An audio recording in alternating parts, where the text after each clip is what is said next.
Haunted by my deceased goalkeeper. It was a crisp autumn evening, the kind that sends shivers down your spine even before the sun fully sets. I stood outside the towering gates of the desolate stadium, a place that had once echoed with cheers and roars from football fans. Now, it stood abandoned and eerie, a shadow of its former glory. I used to be a star football player, revered by fans and envied by fellow athletes. The pride of the team, they said. But a fateful match changed everything. It was a pivotal game, the kind that can make or break a team's season.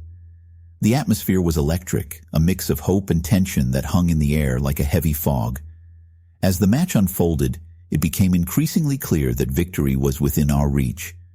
Mark, a passionate defender known for his unwavering dedication, was playing with his heart on his sleeve. His fierce determination had always been an inspiration to the team. As the clock ticked down, tensions rose. The opposing team mounted a final push, a desperate attempt to score.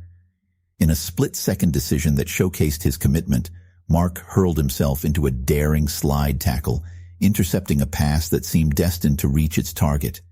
His tackle was a thing of beauty, a perfect execution of timing and precision. The stadium held its collective breath as the ball was deflected away, but the jubilation quickly turned to shock. The force of the collision with the opponent left Mark sprawled on the ground, unmoving. A hushed silence descended upon the stadium, broken only by the urgent shouts of medical personnel rushing onto the field. It was clear that something was terribly wrong.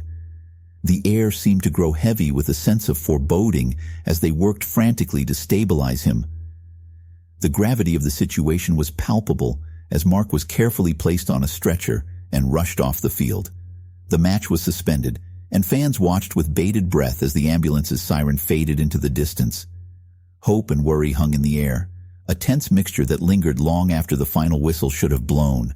Despite the efforts of the medical team, Mark's injuries were too severe to overcome. News spread like wildfire, a somber wave that swept through the football community. The desolate stadium, once a place of excitement and celebration, was now shrouded in sorrow and tragedy. As I stepped onto the field that night, memories of that fateful event flooded back. The cheers turned to gasps. The elation turned to heartache.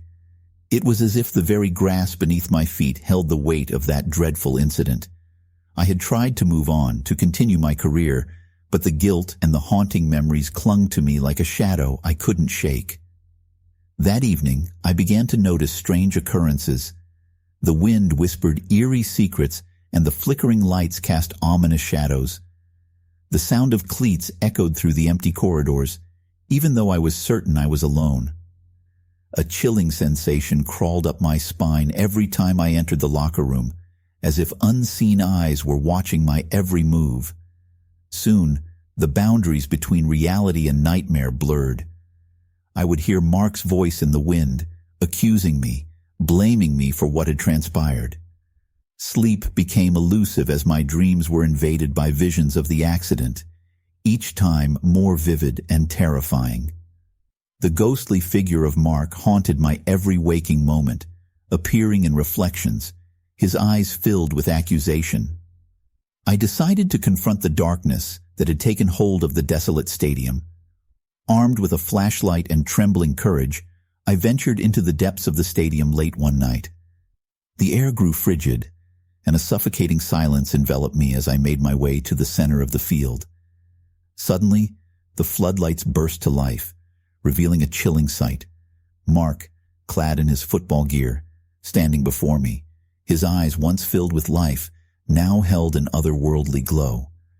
"You should have saved me," his voice echoed, sending shivers down my spine. "You could have done something, but you let me die."